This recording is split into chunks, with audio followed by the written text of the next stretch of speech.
Reencuentro, tenemos que hablar. Imagínate que te autoproclamas ministra del pueblo. Y tu arrogancia llega tan lejos que pretendes registrarlo como marca y el INPI te baja de tu nube de un trancazo y te dice que no te da el registro. Y no vaya a ser que a esta candidata a la corte le pase lo mismo con su elección. Pero lo que sí está de plano muy mal es el clientelismo que se ha creado por años detrás de la entrega de ayudas sociales, y aquí vamos a platicar de este tema para que no se nos olvide. Y el regreso de un personaje con el que para nada nos llevamos bien en Ecuador. Y no tardaron mucho en el gobierno de Sheinbaum en reaccionar. Dale like a este episodio si crees que todos somos clientes de los programas sociales y suscríbete si estás de acuerdo con el INPI para negarle su marca a Lenia. Pero comparte si crees que una vez más Daniel el Travieso Noboa va a volver a hacer sus travesuras. Contrapropuesta.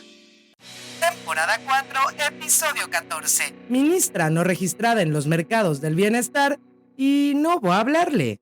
Cuando las cosas se ponen feas, algunos toman bandos y otros tomamos precauciones, pero cada uno de nuestros lados tiene personas y la realidad de estas personas es única y diferente a la del otro, y por eso no podemos ver las cosas de la misma forma. En Reencuentro decidimos hacer Contrapropuesta, un podcast con la visión ciudadana de las cosas que no están tan mal y una dura crítica a las cosas que no están tan bien o que de plano no están nada bien. Y por eso este medio lo hacemos ciudadanos que, como tú, buscamos ver las cosas desde su justa dimensión, sin lados, sin ideologías y sin que nos digan qué decir o qué pensar, por lo que los invito a formar aquí una nueva opinión ciudadana de lo que nos dicen que pasa en México y en el mundo, pero tomando en cuenta lo que todos vemos y vivimos todos los días. Yo soy Rafa Acevedo y los invito a que se queden hasta el final de este episodio 14 de la temporada 4 de Contrapropuesta, que es una producción de Reencuentro, un medio 100% ciudadano y 100% plural, donde expresamos lo que pensamos y a veces, como no todo es política, nos reencontramos en espacios que creamos para coincidir como personas, como ciudadanos y como mexicanos, pero siempre reconstruyendo como sociedad lo que los pinches políticos corrientes de todos los lados, partidos, ideologías y de todas las épocas nos han quitado. Y esto es la confianza en nosotros mismos como mexicanos. Hoy es martes y los martes grabamos Contrapropuesta. Luego, nuestra productora Monse Chávez, @MonseChávez G en TikTok, le echa unos polvos mágicos al episodio para que, además de estrenarlo en video en YouTube y Spotify y en audio en YouTube Music, iHeartRadio y Amazon Music, lo estrenemos en vivo este viernes a las 6 de la tarde en mi cuenta, también en TikTok, que es @RAcebedom. Al terminar, se arma la mesa ciudadana con los que se alcancen a subir al panel en TikTok para que hablemos sobre los temas que tratamos en este episodio. Y los invitamos porque, aunque estemos de acuerdo en algo o en nada, tenemos que hablar. Y tenemos que hablar si queremos una nueva nación de ciudadanos libres, seguros y sanos. Si todo sale técnicamente bien, cuando estrenemos este episodio de Contrapropuesta será viernes 25 de abril de 2025 y por lo tanto nos quedarán 251 días del año, mientras que a la presidenta Claudia Sheinbaum le quedan solamente 1986 días para hacer más fotos familiares, mientras que en Culiacán las fotos son de balaceras y desvividos. Quédense hasta el final para los anuncios parroquiales y suscríbanse a este canal, denle like al episodio y sobre todo compartan nuestro contenido con su familia y amigos por WhatsApp, porque así, además de ser más y más ciudadanos informados, nos ayudas a mantener nuestra libertad editorial. Y mientras se pueda, vámonos a la información. Primera nota. Negativa marca Batres. Ciudadanos, esta primera nota a la que yo titulé Negativa marca Batres. Lenia, mi querida Lenia, parece que fue ayer cuando fuiste elegida para ser ministra de la Suprema Corte de Justicia de la Nación. Recuerdo perfecto las clases de Derecho y Constitucionalidad que te dieron en esas largas sesiones a las que ya no sabías ni dónde meterte porque hasta recibiste fuego amigo de Loretita y de la Jazz, tu cuatacha. No, esa Jazz no, la otra Jazz que apoya la Cuarta Transformación. O sea, sí, la otra también, pero esa no. La otra Jazz, la plagiaria. O sea, sí, pero esa no. La Jazz importante, hombre, la Jazz de la Corte, Yasmín Esquivel, pues. Ciudadanos, ya hemos hablado de Paula María García Villegas Sánchez Cordero, candidata a la Suprema Corte de Justicia de la Nación. Y hoy, como ya lo habrán notado, pues toca hablar de Lenia Batres, ahora que resulta que el INPI, el Instituto Mexicano de la Propiedad Industrial, le negó el registro de la marca La Ministra del Pueblo. Pero vámonos al principio de todo, al origen de todo esto. Lenia, para quienes no la conocen o apenas la ubican por sus tweets en modo pasivo-agresiva, es abogada, defensora a ultranza de la austeridad republicana, para los demás por supuesto, y hermana del actual director del ISSSTE, Martí Batres. Lenia creció en un entorno donde la política era cosa de todos los días y eventualmente terminó como ministra de la Suprema Corte de Justicia de la Nación.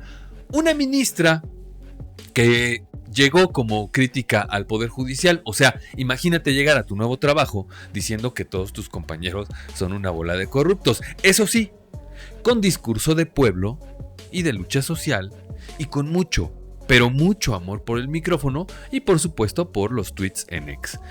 Y como buena figura de la Cuarta Transformación no podía faltar su dosis de polémicas, y aquí algunas que vale la pena recordar a la hora de tener la boleta enfrente para elegirla. Y me refiero a quienes vayan a hacer este ejercicio. ¿Recuerdan que una de las cosas por las que AMLO propuso la reforma al Poder Judicial fue el que se tardaban mucho en resolver los asuntos? Pues bueno, una de las malas notas que tiene Lenia en su expediente en el poco tiempo que ha estado en la corte es que la autoproclamada Alteza ministra del Pueblo, es que se ha ausentado de varias sesiones de la sala de la corte en repetidas ocasiones, incluso en sesiones donde se tocaron temas fundamentales para la nación, lo que generó falta de quórum y por lo tanto la postergación de estos asuntos relevantes. ¿Quién le dijo a Lenia que la asistencia a trabajar es opcional en la impartición de justicia? Otra nota mala, y no porque haya hecho algo malo, sino por su reacción ante el hecho de que sus compañeros ministros, como lo marca la ley, no la dejaron participar en un asunto relacionado con el empresario Ricardo Salinas Pliego, es decir, lo de los impuestos que debe, y no la dejaron participar porque previamente había hecho públicos varios comentarios acerca del empresario que comprometían su imparcialidad, y les digo que en esto hasta Yasmín Esquivel estuvo de acuerdo en que no participara. Otra cosa que le baja puntos a mi querida Lenia es que en un foro de debate sobre la reforma judicial, Batres citó el artículo 197 constitucional, el cual no existe. Por lo que obviamente se la acabaron en redes sociales, pero además, como les dije hace un momento, a Lenia le han corregido la plana a sus compañeros de la corte en más de 3 ocasiones, ¿no? Lo que más bien hace que nos cuestionemos sobre su capacidad para el puesto de impartir justicia en la nación. Sin embargo, ya la posicionaron y ahora, como ustedes ya saben, esto es lo que verdaderamente vale en la Suprema Corte. Por supuesto que no podemos dejar de lado, y seguramente lo habrán leído en uno que otro medio, pero no fue tan sonado, el hecho de que Lenia anda en camioneta blindada, llegando justamente a estos foros de la reforma judicial. Pero lo que nunca nos esperamos fue que esta señora se puso a hacer promoción de la reforma al Poder Judicial viajando en helicóptero, por supuesto con cargo al Poder Judicial. Y de esto se habló en la JUFED y en una contramañanera que nadie peló. Pero sí es cierto que Lenia hace uso de los recursos del gobierno rico, mientras que el pueblo sigue siendo pobre. Y no solo eso, Lenia piensa que como ministra puede hacer lo que quiera y también está buscando ser presidenta de la Suprema Corte. Y ahí sí vamos a ver cómo se ponen las cosas cuando todas quieran ser la number one. Pero no acaba ahí la cosa, ciudadanos, porque a pesar de todo lo anterior, la pobre Lenia ha tenido que cargar sobre su espalda el grandísimo peso de esto que les voy a contar. Y es que, justamente, le negaron el registro de la marca La Ministra del Pueblo. ¿Será karma? ¿Será brujería de la vecina a la que le estuvo gritando? ¿O será lo que sea? Pero por ahora no tiene aún la marca, y recordemos que el INE le negó poder aparecer en la boleta como Ministra del Pueblo, y por lo consiguiente se lo negaron a los demás. Entonces, en lo que respecta al INE, no se va a poder semejante ridiculez. Al igual que el magistrado Chicharrón o Dora la Transformadora. Ahora, por favor, no le pasen este tip que les voy a decir a Lenia, o a lo mejor quizás ya lo sabe, ¿no? Todavía puede contestar lo que le van a notificar porque quizás no le hayan notificado.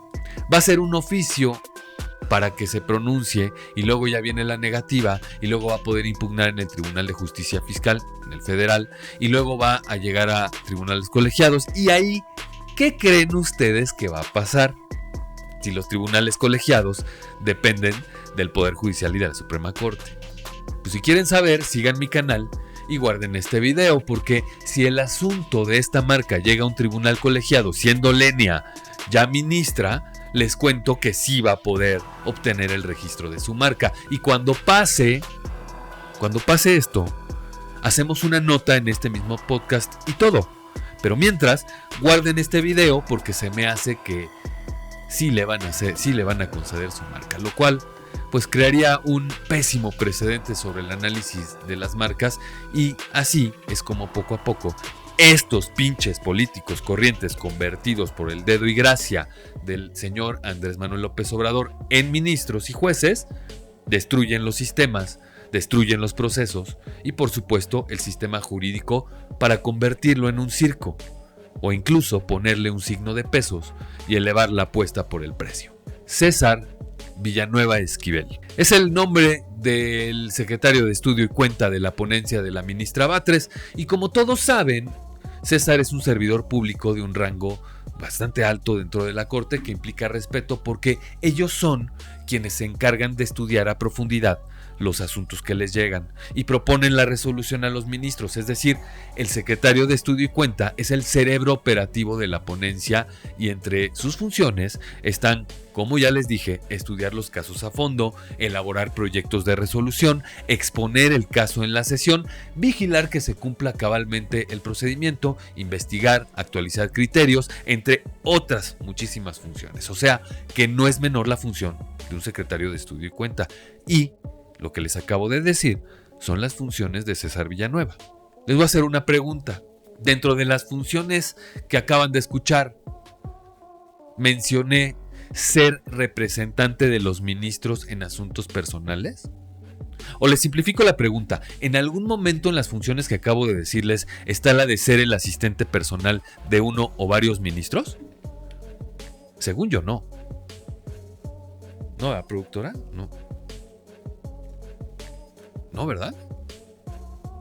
Pues el representante en el registro ante el INPI de esta marca es César Villanueva Esquivel. Ahí aparece su firma electrónica y no me puedo explicar cómo es que un secretario de Estudio y Cuenta representa en un asunto personal a la exministra por ahora, porque el registro de la marca es un asunto absolutamente personal y además la marca está a nombre de Lenia Batres Guadarrama.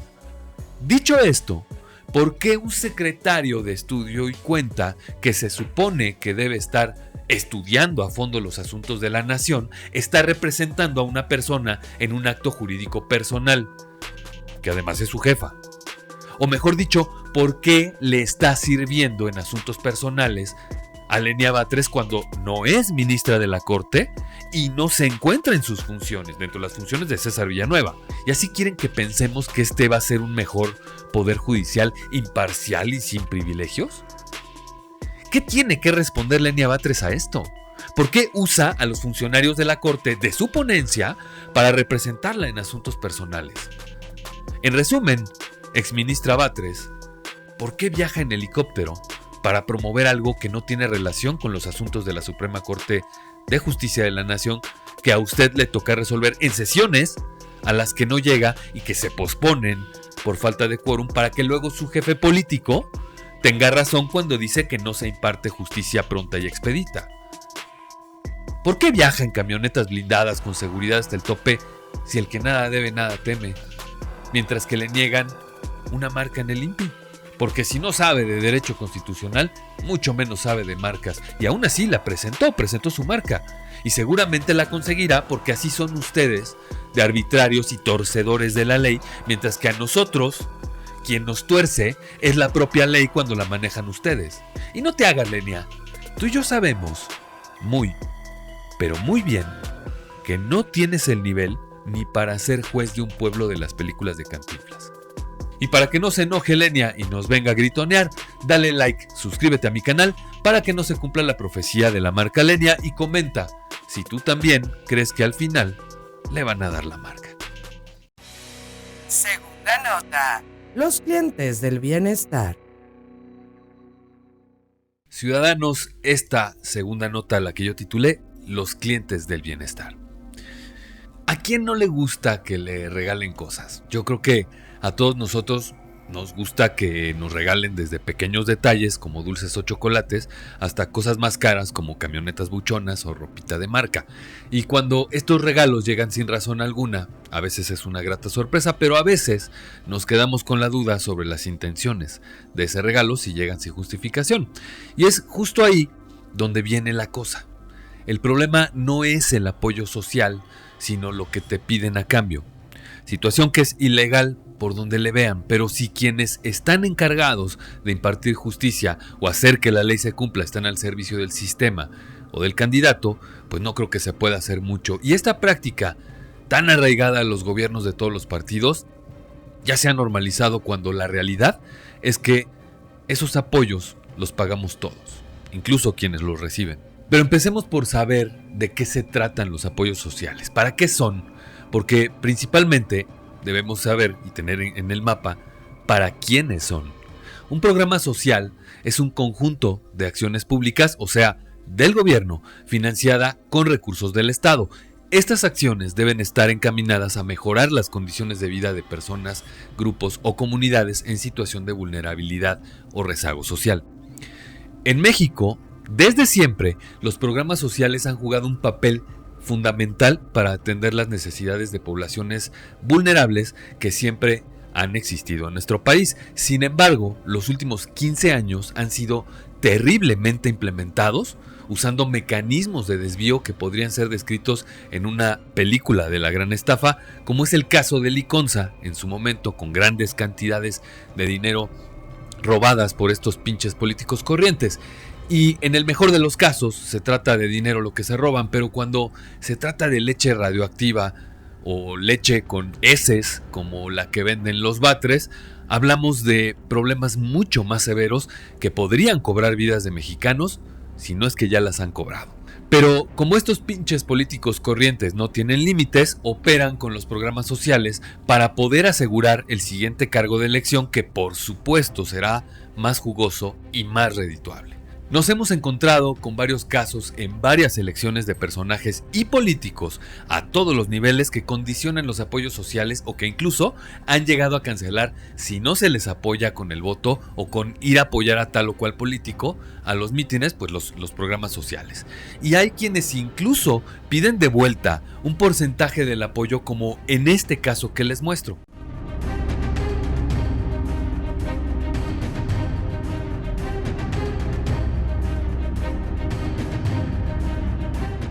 El cual es un caso que nos llegó y que nos llegó personalmente y que les pongo en la pantalla, pero pues como estamos en un proceso judicial administrativo no podemos revelar el nombre del funcionario todavía. Sin embargo, ahí está la muestra del uso que le dan estos pinches políticos corrientes y sus secuaces como este.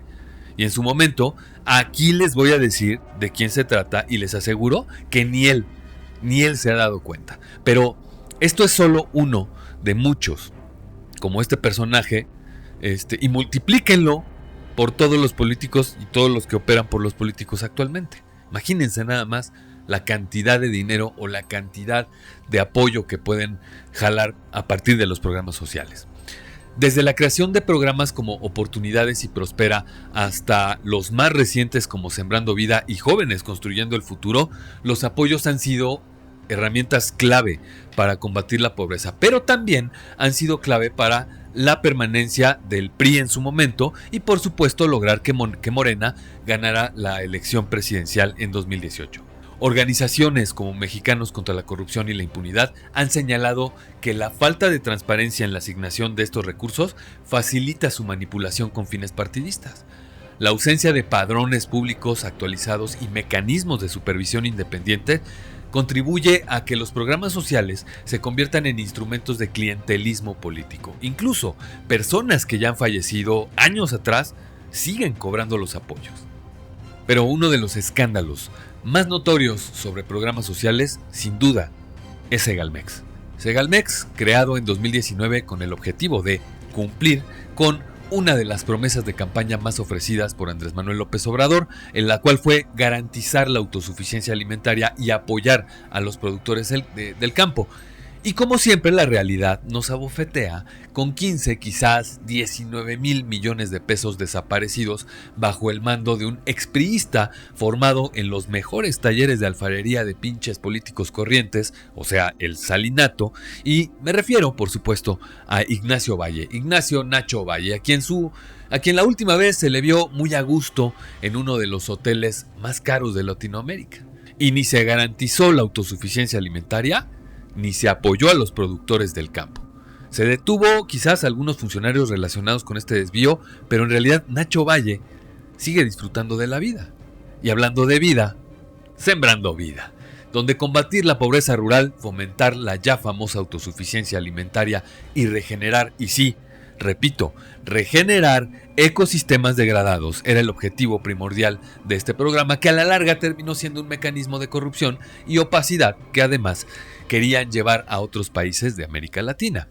Con esta maravilla de programa, los problemas no dejaron de aparecer porque campesinos empezaron a deforestar áreas boscosas sanas para poder entrar al programa para que pudieran demostrar que su terreno podía ser sembrado. World Resources Institute reveló que Sembrando Vida propició la pérdida vegetal y forestal en varias regiones del país. Por supuesto, la falta de seguimiento y la falta de asistencia técnica hizo que los que de verdad necesitaban el programa no lo recibieran. Los insumos tampoco fueron recibidos por ellos, o incluso estaban mal capacitados para trabajar sus parcelas, o de plano ya ni se paraban a verlas. Y con eso ya se dice bastante sobre la efectividad del programa, pues la ayuda en efectivo, es así, no dejó de fluir. Y esto lo ilustro con un reportaje del New York Times de aquellos días donde se dijo de que una finca propiedad de los hijos de López Obrador había sido beneficiada por el programa de manera indirecta, pues se le orilló a los campesinos de la zona a sembrar cacao a cambio de recibir apoyos de los programas, y ese cacao era precisamente para fabricar chocolate Rocío. Y como cereza en el pastel, la Auditoría Superior de la Federación ya detectó varias irregularidades en los padrones de beneficiarios, pagos duplicados y fallas en la supervisión del programa. Pero el principal problema es el clientelismo generado a partir del programa para que los campesinos ahora apoyen al oficialismo, tal y como siempre se ha hecho, desde los tiempos de mi general Cárdenas. Porque no olvidemos que Lázaro Cárdenas también fue priista. Y por ejemplos no paramos. ¿Recuerdan el escándalo de las tarjetas Monex de la campaña de Enrique Peña? Pero mejor aún, ¿se acuerdan quién fue el que lo denunció? Exactamente, Andrés Manuel López Obrador. ¿Qué dijo el PRI? El PRI dijo que no había nada ilegal, que se trataba de pagos a proveedores y personal de campaña y que todo estaba registrado ante el Instituto Federal Electoral de entonces. Nunca se castigó a nadie por esto, ni siquiera en el gobierno de López Obrador, quien juró acabar con la corrupción. Desde mi punto de vista, hay varias cosas que hacer. Yo creo que tendríamos que empezar por organizar micropadrones descentralizados, controlados y registrados por núcleos comunitarios, es decir, que se organicen las colonias y que se nombre un representante para que tenga el registro y el padrón de todos los ciudadanos, obviamente comprometiéndose con un acuerdo legal a velar por esta información, para empezar a ver y a cotejar que los padrones coinciden con lo que nosotros queremos y no que vienen y nos dan apoyos sociales a cambio de entregar nuestros datos. Un segundo punto, involucrar a las organizaciones de la sociedad civil para que vigilen el cumplimiento de los programas. Es decir, estas organizaciones que no están adheridas ni al INE, ni al gobierno, ni cosas así, que pueden estar dando fe y testimonio de todo lo que pasa en las elecciones, pero no nada más en las elecciones, porque nos mantienen constantemente con las becas, nos mantienen también con las despensas y cosas así por el estilo, como ya les mostré en el mensaje que les puse hace rato de esta autoridad que nos llegó directamente a nosotros, y por eso lo estoy poniendo en su momento. Nosotros sí no somos los que ahí está la nota y no, o sea, la denuncia va a ser presentada, por supuesto, pero bueno, ahí está, le estoy borrando algunas cosas para que no alterar el curso legal de esta situación. Y bueno, otro punto, educar y educarnos, promover campañas de información sobre los programas sociales y establecer claramente en todos que no pueden ser condicionados. Tenemos que difundir de qué se tratan los programas sociales, tenemos que decirle a la gente por qué lo recibe, qué condiciones tiene que tener para recibirlos, por qué ellas sí y otros no, por qué otros no y ellos sí, y explicarle a la gente de qué se tratan estos programas sociales, hacerlos escalonados, pero sobre todo hacerlos productivos. Que en algún momento el propio apoyo supere en la actividad a las entradas económicas de una familia, de un productor, y pueda entonces solamente apoyarse con esto mensualmente hasta que podamos quitar esas llantitas. Pero bueno, mientras tanto, la política ha sido populista, regalar dinero, y eso a mí, desde mi punto de vista, no ha abonado en nada, excepto en alejar un poco a los pobres de esta línea, pero es una burbuja, es una ilusión. Cuando no haya más dinero, entonces estos pobres van a ser todavía el doble de pobres de lo que ya eran.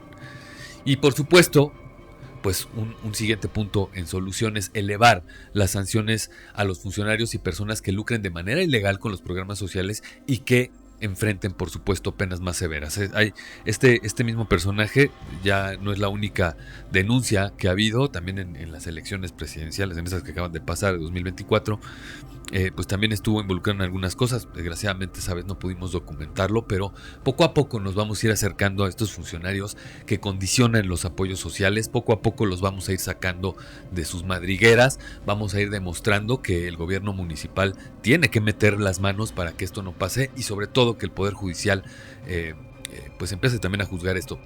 Más que el Poder Judicial, las fiscalías especializadas en delitos electorales, y sobre todo nosotros también, pues como ciudadanos denunciar estos ilícitos, porque al final son ilícitos. No podemos darle la espalda, no podemos hacer como que no están, y no podemos hacerlo aun cuando le vayamos a tal o cual y nos beneficie o nos perjudique. La democracia es así, la democracia tenemos que defenderla todos, y en el caso de los apoyos sociales también hay que defender a los pobres. También es que no les condicionen estos pinches políticos corrientes los apoyos. Están ya en la Constitución, están ya contemplados en leyes secundarias, son obligatorios. Y bueno, pues en el caso de Segalmex, pues ya pasó, ¿no? Y bueno, pues con esto vámonos a la siguiente nota. Tercera nota. El regreso de Daniel el Travieso. Ciudadanos, esta tercera nota a la que yo titulé El regreso de Daniel Noboa el Travieso. Daniel Noboa Asín, heredero del imperio bananero más poderoso de Ecuador, creció entre mansiones, empresas familiares y millones, así como un apellido que invariablemente abre puertas. Daniel Noboa, según algunos periodistas, nunca tuvo la necesidad o la vocación de ser presidente, simplemente se convirtió en parte de una de las principales obsesiones de la familia Noboa, el poder.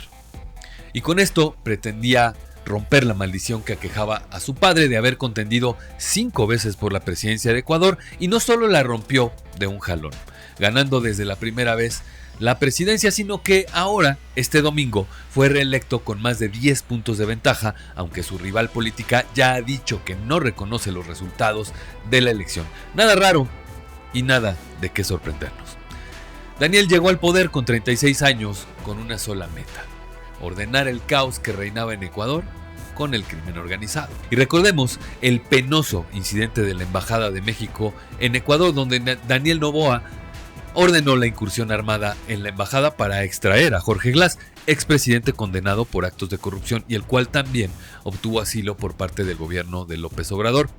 Lo que, lejos de causarle problemas en medio de una crisis energética en su país y el repudio de la comunidad internacional, Noboa, al interior de su país, al interior de Ecuador, pues creció en aprobación. Durante su campaña, Daniel Noboa llamó a votar por la continuidad, ya que solo él podía enfrentar al crimen organizado a través de un plan llamado Plan Fénix, del cual no se conocen los objetivos ni sus mecanismos, y por supuesto devolvió el protagonismo a las Fuerzas Armadas ecuatorianas.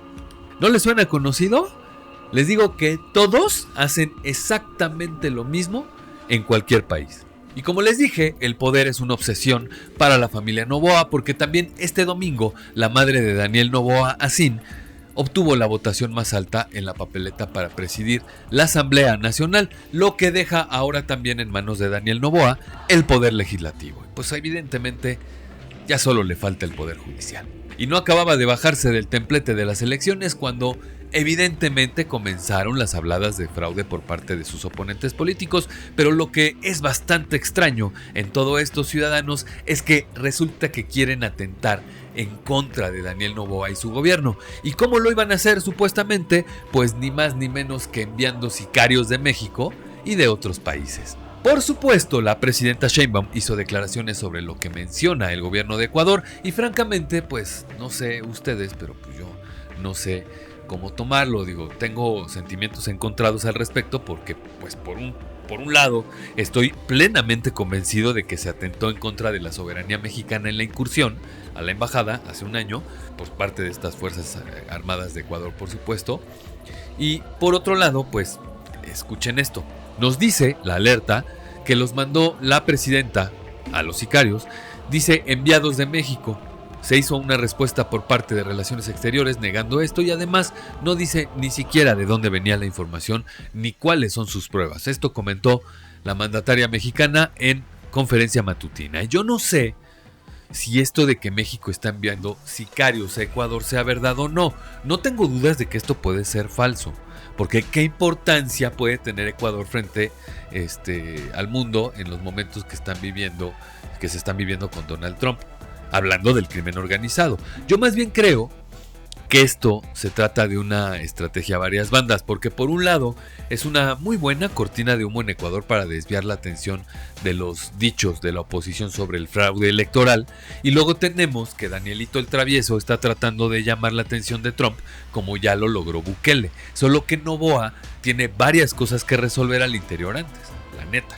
También dijo la presidenta que mientras Daniel Noboa sea presidente, México no reanudará las relaciones con Ecuador, lo que seguramente pronto tirará todos los mercados mexicanos y seguramente vamos a tener graves problemas económicos por nuestro enorme comercio con Ecuador, y Ecuador también se va a ir a pique con esto, estoy seguro, ¿no? Y pues bueno, pues qué chistoso que Daniel Noboa se inventó una supuesta reunión, por ejemplo, con Donald Trump en Florida, en la casa de Mar-a-Lago del presidente de Estados Unidos, y luego pues gana las elecciones. O sea, imagínense, luego ya después confirmaron en la Casa Blanca que no tenía ninguna reunión con Daniel Noboa y ya Daniel Noboa como que se fue chiflando así y no pasó nada, ¿no? Pero para que vean, esta nota la pongo, ciudadanos, no porque sea así, uy, qué relevante, ¿no? La ruptura en las relaciones diplomáticas de México con Ecuador.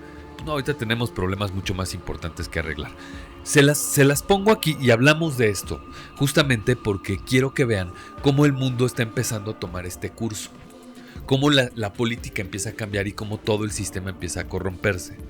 Entonces ya Daniel Noboa obtuvo la reelección este fin de semana que pasado, obtuvo la reelección y pues ya también la oposición está acusando, la oposición que allá es de izquierda está acusando fraude electoral, y pues evidentemente la presidenta Claudia Sheinbaum se suma a eso, la bronca que traemos con Ecuador. Yo sí considero que deben mantenerse así las relaciones mientras Noboa esté en la presidencia de Ecuador. Yo creo que es correcta la posición diplomática de México, pero pues yo qué, ¿no? Yo no sé de relaciones internacionales, pero me parece políticamente correcto, porque sí, Ecuador invadió territorio mexicano con una incursión armada y así se llama y así se va a seguir llamando y no hay de otra.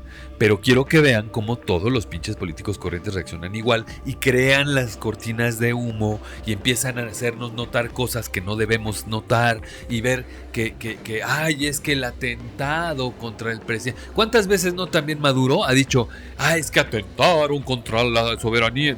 Un dron, ¿no? En un evento público, el dron que según derribaron y no sé qué tanto, haciendo incluso gala de una mayor fuerza militar de la que realmente tienen. Y al final pues ven a Daniel Noboa prometiendo, tuvo un periodo de 2 años por un ajuste que hicieron ahí en las leyes ecuatorianas, pero ahora pues sí ya va por todo el mandato. Y evidentemente hay otra cosa, su mamá, la mamá del presidente de Ecuador, es presidenta del Poder Legislativo de Ecuador. Entonces, ya juntos, ya de esa manera, ya configurado, pues ya pueden hacer reformas a la Constitución de Ecuador para poder, pues, disolver incluso el Poder Judicial. ¿Les suena conocido? O sea, no es un tema de izquierda, derecha, o sea, hay unos que, ay, sí, yo soy izquierda y el pueblo y la chingada, y hay otros que no, las costumbres, no, y el dinero y ta. Pero, al final de cuentas, usan las mismas tácticas. Hay de ustedes y se las tragan. Allá ustedes y se las tragan. Por eso existen estos espacios como contrapropuesta para que podamos hablar de Daniel Noboa y hacer un comparativo con nuestro propio gobierno y entender por qué la presidenta dice ciertas cosas y entender por qué pasa lo que pasa y no estar ahí en la profunda ignorancia. Pues ahí se los dejo también a la reflexión. Ciudadanos, si no estás de acuerdo con lo que dije en este episodio, no te preocupes, súbete al panel ciudadano a platicar de estos temas que platicamos en este episodio con otros ciudadanos y aprovechando, si estás en TikTok, dale tap a la pantalla y estate al pendiente para cuando les dé luz verde para subirte al panel ciudadano y platicar de esta y de las otras dos notas. Así que los espero aquí arriba en el panel ciudadano para platicar y si no estás en TikTok, dale like a este episodio y comparte con todo el mundo. Así que con esto ya vámonos a los parroquiales. Anuncios parroquiales.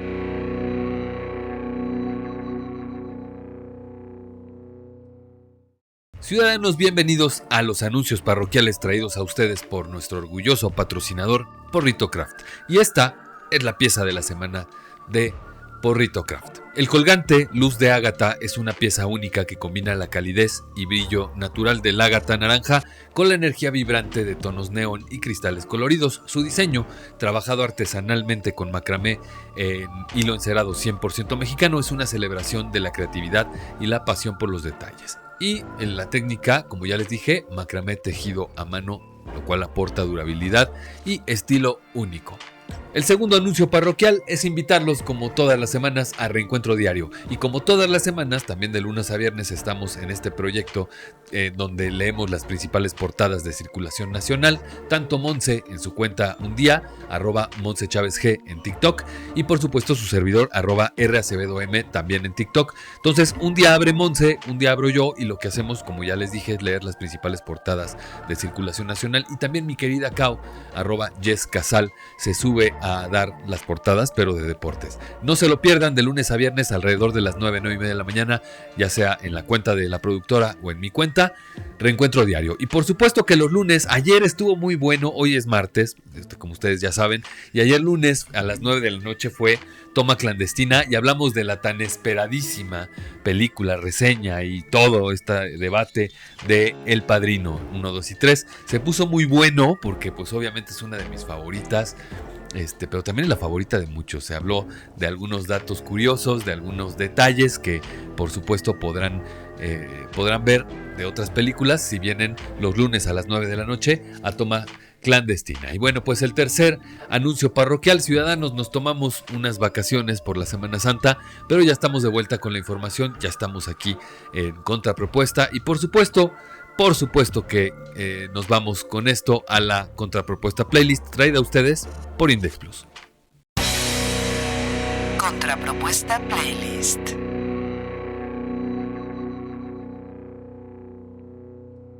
Ciudadanos, bienvenidos a la Contrapropuesta Playlist traída a ustedes, por supuesto, como todas las semanas, por nuestros amigos de Index Plus. Y bueno, pues les quiero hablar de esta canción que es una propuesta de nuestra productora y se llama Too Sweet de Hozier.